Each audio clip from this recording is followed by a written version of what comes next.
नमस्कार, स्वागत है आप सभी का। मैं हूं आपके साथ ऋषिका और आप देख रहे हैं मेरे साथ खबर दोपहर। बुलेटिन की शुरुआत करेंगे इस वक्त की बड़ी खबर से। दिल्ली से एक खबर है। बता दें कि दिल्ली में दंगल नहीं थम रहा है। जंतर मंतर पर पहलवानों का प्रदर्शन जारी है। पहलवानों ने अब आईओसी को पत्र लिखा है। आईओसी के सामने 4 मांगे पहलवानों ने रखी है। कमेटी गठित करने की मांग की है और डब्ल्यूएफआई के अध्यक्ष का इस्तीफा मांगा है। कुश्ती संघ भंग करने की भी मांग की गई है और डब्ल्यूएफआई अध्यक्ष ब्रिजभूषण का इसके बाद बयान भी आया है। उन्होंने कहा है कि इस्तीफे का सवाल नहीं उठता। शाम को मीडिया से बात करेंगे ब्रिजभूषण। ओलंपिक संघ पर है यौन शोषण की शिकायत।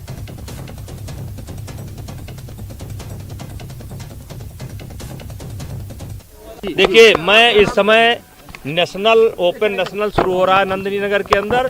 मैं अपने घर से निकला हूं वहां की व्यवस्था के लिए। इसके अलावा मेरे पास कोई ना भी सवाल है ना कोई जवाब है। शाम को प्रेस करेंगे।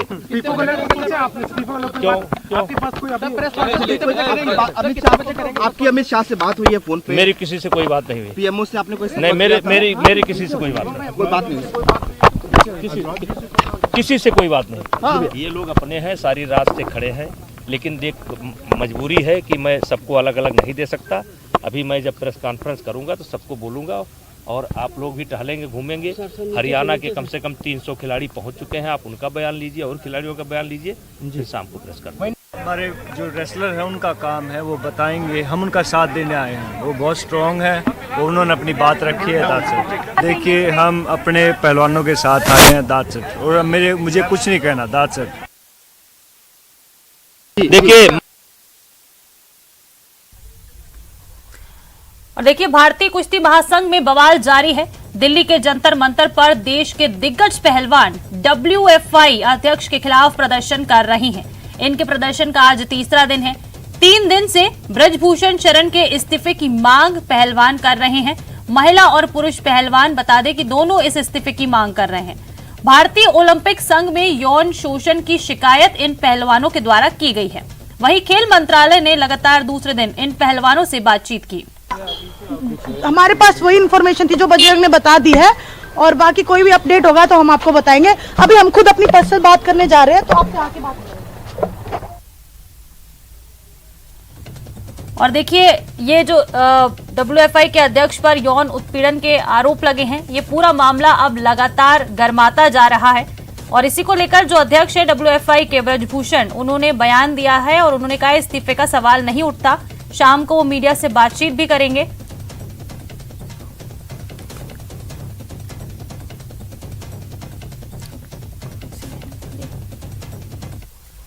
और देखिए, नांदेड़ से अमृतसर जा रही सचखंड एक्सप्रेस के सामान्य कोच में सिगरेट पीने को लेकर 2 यात्रियों में झगड़ा हो गया। सिख यात्री ने तलवार निकाल ली। इस कारण दूसरे यात्री पवन के हाथ पर चोट आ गई।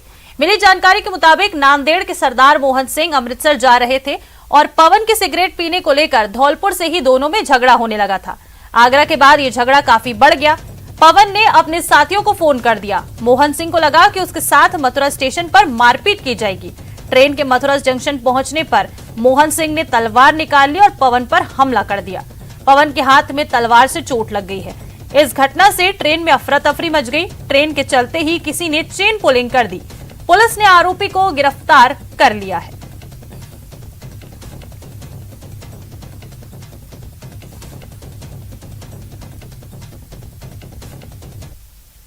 आगरा से पहले सरदार वो मतलब सबसे ट्रेन में लड़ाई करने लगा था, तो वो मेरे से भी लड़ने लगा। तलवार दिखाने लगा। तलवार पे पट्टा चढ़ा हुआ था, तो उसने मेरे यहाँ पर तलवार मारी। उस समय मेरे कुछ नहीं हुआ और उसने मेरे लात मारी, गाली बकने लगा। तो मैंने इतने में भैया के पास में कॉल कर दिया, भैया ऐसे ऐसे एक सरदार है, वो मेरे को तलवार वगैरह दिखा रहा है और उसने मेरे को गाली बकता भी किया है। सचखंड एक्सप्रेस जो आगरा से मथुरा दिल्ली जा रही थी, उसमें 2 व्यक्तियों का सिगरेट पीने को लेकर जनरल डब्बे में विवाद हो गया था। इस संबंध में वादी द्वारा थाना मथुरा पर अभियोग पंजीकृत कराया गया है। आवश्यक विधिक कार्रवाई की जाएगी। और देखिए, जम्मू कश्मीर में गणतंत्र दिवस से पहले पुंछ में सुरक्षा व्यवस्था बढ़ा दी गई है और सुरक्षा एजेंसियां आने जाने वाले वाहनों की सघन तलाशी कर रही हैं। इसको लेकर डिप्टी एसपी एहजाज ने बताया कि हम ये हर साल अभ्यास करते हैं। पिछले दिनों राजौरी में जो वाकया हुआ उसको लेकर भी सुरक्षा बढ़ाई गई है। हम जगह जगह जाकर औचक निरीक्षण भी करते हैं, जिससे कि कोई खामी ना रह जाए। सबसे पहले तो मैं ये चीज़ कहूँगा कि एक तो 26 जनवरी आ रही है, उसके लिए भी हमारी ये सालाना ड्रिल भी होती है। दिनों रजौरी में वाक़या हुआ है, तो उसकी वजह से हमें ओवरऑल भी ऊपर से भी यही हदायतें हैं। हमने भी अगर सर्वाइव यहाँ पे करना है तो हमने सबसे पहले अपनी सिक्योरिटी, अपने लोगों की सिक्योरिटी, इसलिए हम इस एक्सरसाइज को सरप्राइजली कभी किसी जगह पे जाकर हम चेकिंग, नाका चेकिंग करते हैं, गाड़ियों की चेकिंग करते हैं, पर्सनल फ्रिस्किंग भी करते हैं, कि ताकि कहीं कोई ऐसा लकूना ना रह जाए जिसमें हम कल अफसोस के बगैर कोई चारा ना रहे। और देखिए, प्रधानमंत्री नरेंद्र मोदी ने वीडियो कॉन्फ्रेंसिंग के जरिए सरकारी विभागों और संगठनों में नए भर्ती हुए लोगों के साथ बातचीत की और 71,000 युवाओं को नियुक्ति पत्र सौंपा है। इस मौके पर पीएम मोदी ने कहा कि भर्ती प्रक्रिया में व्यापक बदलाव हुआ है। केंद्रीय सेवाओं में भर्ती प्रक्रिया पहले की तुलना में ज्यादा स्ट्रीमलाइन और टाइम बाउंड हुई है। उन्होंने आगे ये कहा कि निरंतर हो रहे ये रोजगार मेले हमारी सरकार की पहचान बन गए हैं। ये दिखाता है कि हमारी सरकार जो संकल्प लेती है उसे सिद्ध करके दिखाती है। पीएम मोदी ने आगे कहा कि साल 2023 का पहला रोजगार मेला है। इस साल की शुरुआत उज्जवल भविष्य की नई उम्मीदों के साथ हुई है। मैं सभी युवाओं और उनके परिवारों को बहुत बधाई देता हूं। आने वाले दिनों में लाखों और परिवारों को सरकारी नौकरी में नियुक्ति मिलने वाली है। 2023 की शुरुआत उज्जवल भविष्य की नई उम्मीदों के साथ हुई है। ये उन 71,000 परिवारों के लिए खुशियों की नई सौगात लेकर आया है, जिनके सदस्य को सरकारी सेवा करने का अवसर मिला है। मैं सभी युवाओं और उनके परिवारों को बहुत बहुत बधाई देता हूं। आज का ये आयोजन सिर्फ सफल उम्मीदवारों में ही नहीं, बल्कि करोड़ों परिवारों में आशा की नई किरण का संचार करेगा। आने वाले दिनों में लाखों और परिवारों को सरकारी नौकरी में नियुक्ति मिलने वाली। और जयपुर में छात्र संघ कार्यालय उद्घाटन समारोह में शिरकत करने आए सचिन पायलट ने कहा कि 2013 में हम रिपीट नहीं कर पाए, लेकिन 2023 में हमारी पूरी कोशिश है कि सरकार कांग्रेस पार्टी की बने। ये हम सबका प्रयास है। लोगों ने मिलकर बहुत मेहनत करी थी, सरकार हमारी बनी 2018 के अंदर। अब 2003 में हम रिपीट नहीं कर पाए, 13 में रिपीट नहीं कर पाए, लेकिन 23 में हमारी पूरी कोशिश है कि परी पार्टी को तोड़ें और सरकार कांग्रेस पार्टी की बने। इसमें सब लोग मिलकर काम कर रहे हैं। पार्टी, संगठन, सरकार, सबका एक ही उद्देश्य है कि हम कैसे 2023 में दिसंबर में चुनाव होंगे वहां पर कांग्रेस की सरकार बनाए। असहमति हो तो खुले मन से हो, खुले मन से हो, ये कहना है कांग्रेस नेता सचिन पायलट का। उन्होंने जयपुर में मीडिया से बातचीत में कहा कि जिन पर सामूहिक आरोप लगाए हैं उन पर कार्रवाई का समय है। इश्यूज है ना जो बड़े प्रासंगिक हैं, कभी कभी कुछ कंट्रोवर्शियल भी होते हैं, लेकिन मुझे लगता है कि ज़रूरत है संवाद की, एक दूसरे के विचारों को समझने की। अगर किसी की असहमति भी है तो उसको शालीनता से प्रकट करें, बातों को सुने। विरोध भी हम कर सकते हैं, लेकिन यही बड़ी खूबी है हमारी जमहूरियत की, हमारे समाज की, हमारे देश की, कि एक दूसरे से मतभेद भी अगर हो तो बैठ के सुने, उनके व्यू पॉइंट को सुने, उनके विचारों को सुने। और असहमति व्यक्त करने का अधिकार सबको है, लेकिन खुले मन से हो, और खुले मन से हो, खुले मंच से हो, ये बहुत ज़रूरी है। मैंने कहा था जब हम सरकार में नहीं थे तो भाजपा सरकार एक भ्रष्ट सरकार थी। हमारी बात पर लोगों ने विश्वास किया था, हमने बड़े आरोप लगाए तथ्यों के साथ। हम दिल्ली तक गए थे, खान घोटाला, कालीन घोटाला, 9TV का, ललित मोदी के साथ बहुत सारे स्कैंडल सामने आए थे, तो हमने उसको एक्सपोज किया था। हमने कहा था हम कार्रवाई करेंगे।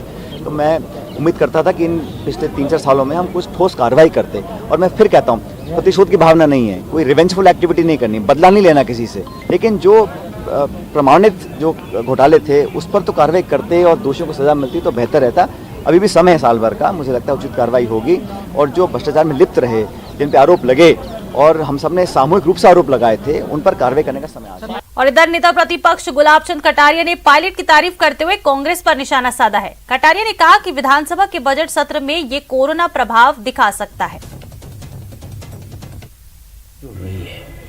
और अब तो उन्होंने उनको कोरोना और बता दिया कि पार्टी में भी कोरोना है, तो मुझे लगता है कि मुख्यमंत्री के स्तर के शब्द नहीं है।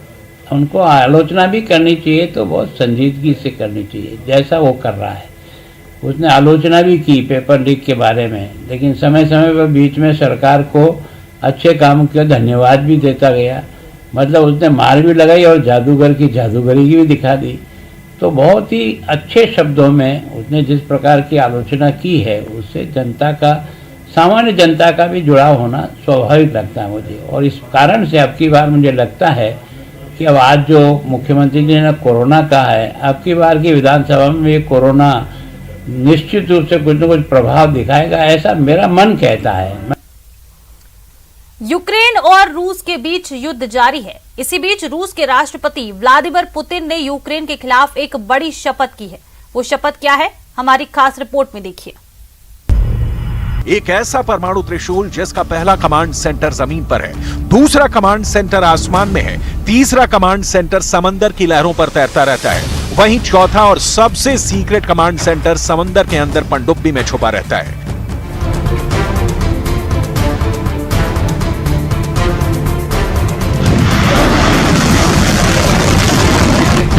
रूस के परमाणु बम फूटने के बाद कैसी तबाही मचा सकते हैं, इसे लेकर रूस के सरकारी टेलीविजन पर खौफ का लाइव प्रसारण भी किया जाता है।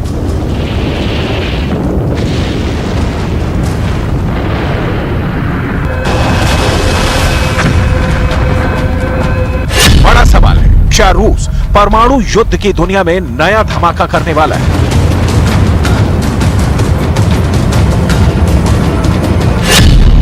क्या समंदर बनेगा न्यूक्लियर वॉर का एपिसेंटर?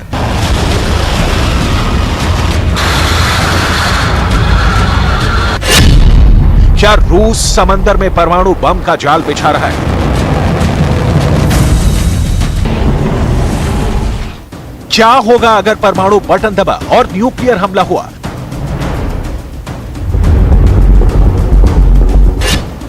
पुतिन के टारगेट पर दुनिया के कौन कौन से शहर होंगे?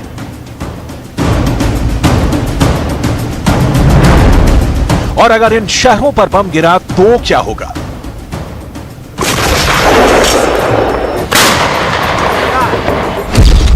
New York, Paris, Washington DC, London, Berlin, Chicago, California, Los Angeles,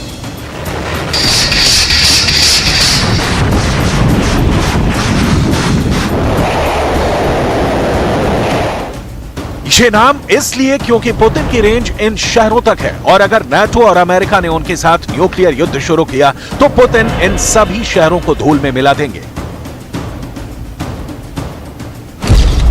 Putin का गुस्सा जलाकर राख कर देगा। ये बात बाइडेन भी जानते हैं, मैक्रो भी जानते हैं, ऋषि सुनक भी जानते हैं और ओलाफ शॉल्ज भी जानते हैं।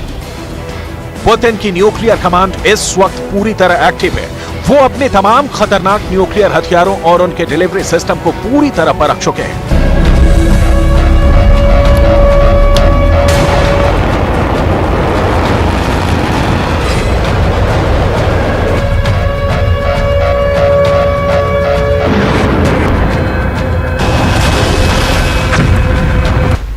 यूक्रेन के गृह मंत्रालय के सलाहकार एंटोन गेराश्चेंको ने भी बहुत बड़ा दावा किया है।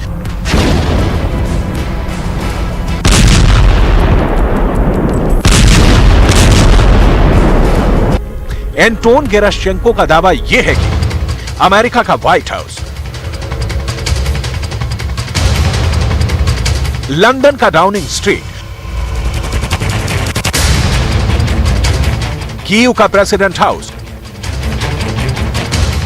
ये तीनों पावर सेंटर पुतिन के टारगेट पर हैं।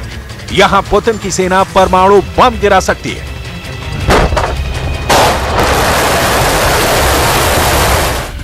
रूस के न्यूक्लियर बॉम्बर के इस हालिया उड़ान ने परमाणु युद्ध से एक बार फिर डरने की नई वजह दे दी है। अगर इन विशालकाय जहाजों की मनमर्जी चली तो दुनिया में बहुत बड़ी तबाही होगी, बहुत तबाही। एक ऐसी तबाही जो सिर्फ यूक्रेन पर नहीं टूटेगी, यूरोप में मौजूद नाटो के सैन्य ठिकाने धुआं धुआं हो जाएंगे।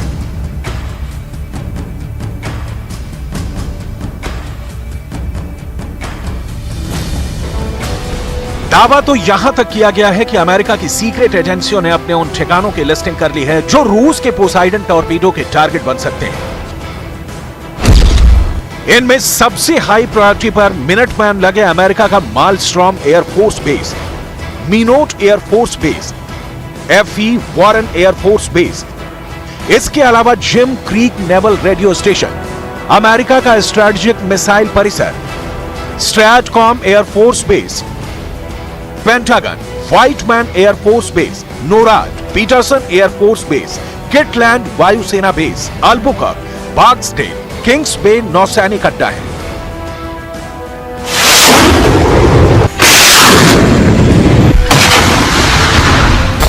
ऐसे में सबसे बड़ा सवाल है कि अगर न्यूक्लियर बम वाला हमला हुआ तो अमेरिका के इन अड्डों वाले शहरों का क्या होगा, नाटो के शहरों का क्या हाल होगा।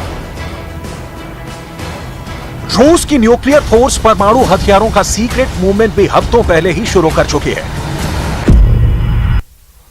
आगे बढ़ेंगे और देखिए जयपुर से एक खबर आपको बता दें, कांग्रेस विधायकों के इस्तीफे के मामले में हाईकोर्ट में सुनवाई हुई। हाईकोर्ट ने 30 तारीख तक जवाब मांगा है। विधायकों द्वारा पेश किए गए इस्तीफे की मांग की गई है। बता दें इस कॉपी में इस्तीफे की मांग की गई है। विधानसभा में इस्तीफे खारिज करने के मामले में मांगी गई है विस्तृत जानकारी। हाईकोर्ट ने मामले में दोबारा से शपथ पत्र जारी करने का आदेश जारी किया है। जयपुर से बड़ी खबर, कांग्रेस विधायकों के इस्तीफे के मामले में हाईकोर्ट में सुनवाई हुई। आज चौथी बार राजस्थान उच्च न्यायालय के अंदर विधानसभा के अंदर कांग्रेस के अंतर्द्वंद के कारण से जिन 91 और अब रिकॉर्ड पर जिन 81 मान्य सदस्यों ने त्यागपत्र दिया उसकी सुनवाई हुई। एडवोकेट जनरल की तरह जनरल सेक्रेटरी विधानसभा की तरफ से आए, लंबी बहस हुई और बहस के बाद एक अंतरिम आदेश भी पारित हुआ है। मैंने एक ही सवाल खड़ा किया कि 110 दिन बाद 91 विधायक घटकर 81 रह गए और उसमें से वो कौन से महानुभाव थे जो 5 लोग अपने जेब में अपना असली त्यागपत्र रखकर फोटोकॉपी देकर शहादत में नाम लिखा रहे थे। और इन 81 लोगों का जब त्यागपत्र मिला तो जिस दिन त्यागपत्र मिला उसी दिन एंडोर्समेंट होता है विधानसभा के नियम और प्रक्रियाओं के नियम 173(2) के तहत, संविधान के आर्टिकल 190(3)(b) के तहत।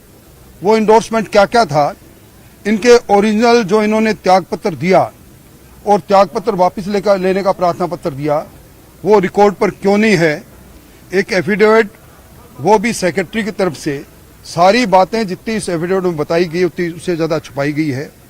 कोर्ट ने बड़ा सीरियस व्यू लिया। एजी साहब ने इसका प्रतिवाद भी किया। उन्होंने कहा कि त्यागपत्र चूंकि अब अस्वीकृत कर दिए गए हैं इसलिए ये मेरी रिट याचिका PIL सारहीन हो गई। इस पर मैंने अपनी बात रखी। और देखिए कोटा से एक बड़ी खबर आ रही है। कोटा में GST टीम की छापेमार कार्रवाई, सेंटर स्क्वायर मॉल पर छापा मारा गया है। GST टीम के द्वारा ये छापा मारा गया है और GST चोरी को लेकर सूचनाएं मिल रही थी, जिसके बाद GST की टीम ने इस छापेमार कार्रवाई को अंजाम दिया।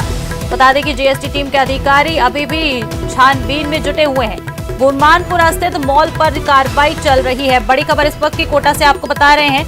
गुमानपुरा स्थित एक मॉल पर GST की टीम ने छापेमार कार्रवाई की है।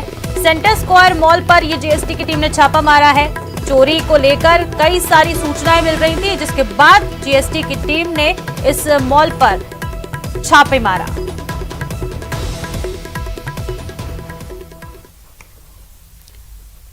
आगे बढ़ेंगे और देखिए अजमेर में सूफी संत हजरत ख्वाजा मोइनुद्दीन हसन चिश्ती के 811वें उर्स में 2 साल बाद पड़ोसी मुल्क से जत्था शिरकत करने आ रहा है। पाकिस्तान से 400 जायरीन दरगाह की जियारत में शामिल होंगे।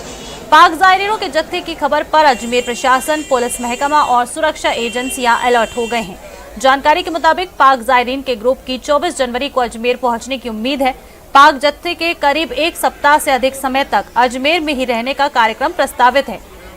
ये भी बताया जा रहा है कि सेंट्रल गर्ल्स स्कूल में पाकिस्तानी जत्थे के लिए आवास और दूसरी व्यवस्थाओं की वहां पर बंदोबस्त किए गए हैं।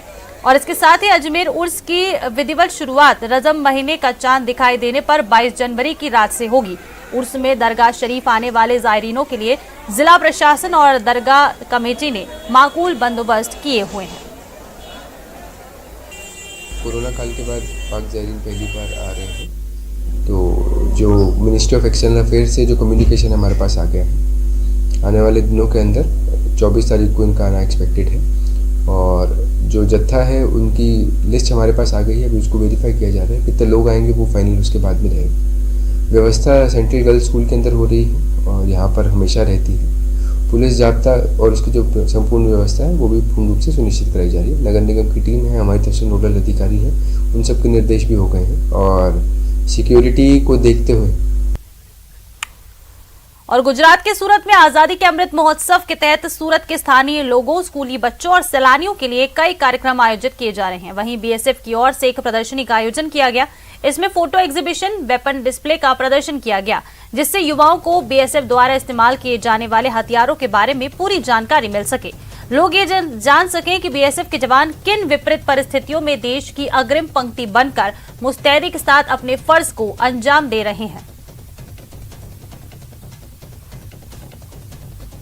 इसका बहुत अच्छा रिस्पॉन्स है। बीएसएफ के जितने हथियार हैं उसका यहाँ पे डिस्प्ले है और काफी इंटरेस्ट है इसमें। मुझे अभी कमिश्नर सर ने रिक्वेस्ट बोला है कि इसको कल के लिए और रखा जाए, तो हम इस कार्यक्रम को कल रखेंगे ताकि बच्चे यहाँ पर आए, स्कूल के जो छात्र हैं, छात्र छात्राएं आके उनका ज्ञानवर्धन बढ़ेगा तो और उनको प्रेरणा भी मिलेगी आगे जाके सीमा सुरक्षा बल या अन्य पुलिस डिपार्टमेंट में नौकरी करने के लिए। चलिए आगे बढ़ेंगे और अब बात करेंगे ठंड की। पहाड़ों पर झमाझम बर्फबारी का दौर जारी है। उत्तराखंड से लेकर जम्मू कश्मीर तक पहाड़ी इलाकों में सफेद आफत का हिमयुग चल रहा है। पहाड़ों पर बर्फ ने जिंदगी को जमा दिया है। कहीं बिजली है, नहीं है तो कहीं पानी। रास्तों पर बर्फ का डेरा, कई इलाकों में गाड़ियां फंसी हुई दिखाई दे रही हैं। ये 5 तस्वीरें भी आप आपके टीवी स्क्रीन पर देख सकते हैं। गंगोत्री धाम की है, मनाली की तस्वीर है और केदारनाथ धाम, जोशीमठ की और जम्मू की ये तस्वीरें आपके टीवी स्क्रीन पर हैं। ये 5 पहाड़ों की बर्फीली सर्दी मैदानी जो इलाके हैं वो उनको भी ठिठुरा रही हैं। दिल्ली समेत पूरे उत्तर भारत में शीतलहर ने ठंड को और प्रचंड कर दिया है। आपके टीवी स्क्रीन पर ये 5 तस्वीरें हैं जिनमें आप देख सकते हैं कि कुदरत का सफेद श्रृंगार सैलानियों को लुभा रहा है। वहीं स्थानीय लोगों के लिए मुश्किल वाला भी ये मौसम साबित हो रहा है।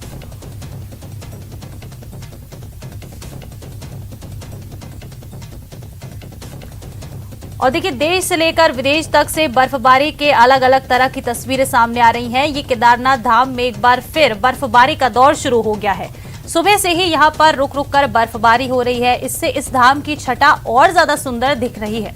भले ही केदारनाथ धाम के कपाट इन दिनों बंद हैं और यहाँ किसी भी तरह की चहल पहल नहीं है, लेकिन यहाँ का नजारा देखकर किसी का भी दिल इसके दीदार के लिए मचल उठेगा।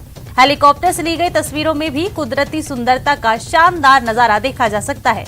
मंदिर के शिखर से लेकर शंकराचार्य की समाधि स्थल तक सब बर्फ से ढका हुआ है। और मौसम के बदले मिजाज के साथ गंगोत्री धाम सहित हर्षिल घाटी में बर्फबारी हुई। उधर यमुनोत्री धाम में भी सीजन की पहली बर्फबारी हुई है। बर्फबारी होने से स्थानीय ग्रामीणों के साथ सेब काश्तकारों के चेहरे भी खिल उठे। दरअसल इस सीजन में लोग बारिश बर्फबारी का बेसब्री से इंतजार कर रहे थे। बर्फबारी नहीं होने से खासकर सेब काश्तकार चिंतित थे। हालांकि बीते 24 दिसंबर को हर्षिल में बर्फबारी हुई थी, लेकिन कम से कम ज्यादा फायदा नहीं हुआ।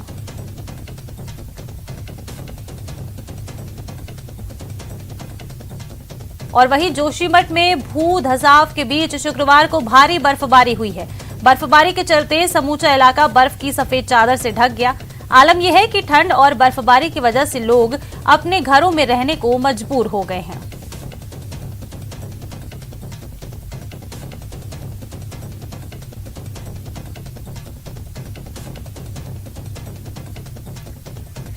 और देखिए, भारत में जम्मू कश्मीर से लेकर पूरे उत्तर भारत और गुजरात के लोग कड़ाके की ठंड झेल रहे हैं। भारी शीतलहर के कारण आम जनजीवन पूरी तरह से प्रभावित हो गया है। गुजरात में भी शीतलहर का दौर जारी है। पिछले कुछ दिनों से सर्दी, कोहरे और प्रदूषण का भारी कहर है।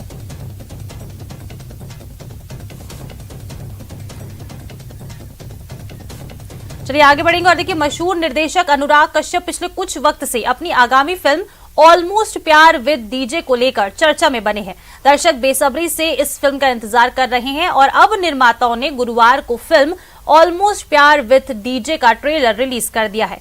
इसमें अलाया एफ और करण मेहता जैसे कलाकार नजर आएंगे। देव दी और मन मर्जियां जैसी फिल्मों में एक साथ काम करने के बाद इस फिल्म में कश्यप अमित त्रिवेदी के साथ रोमांटिक संगीत दे रहे हैं।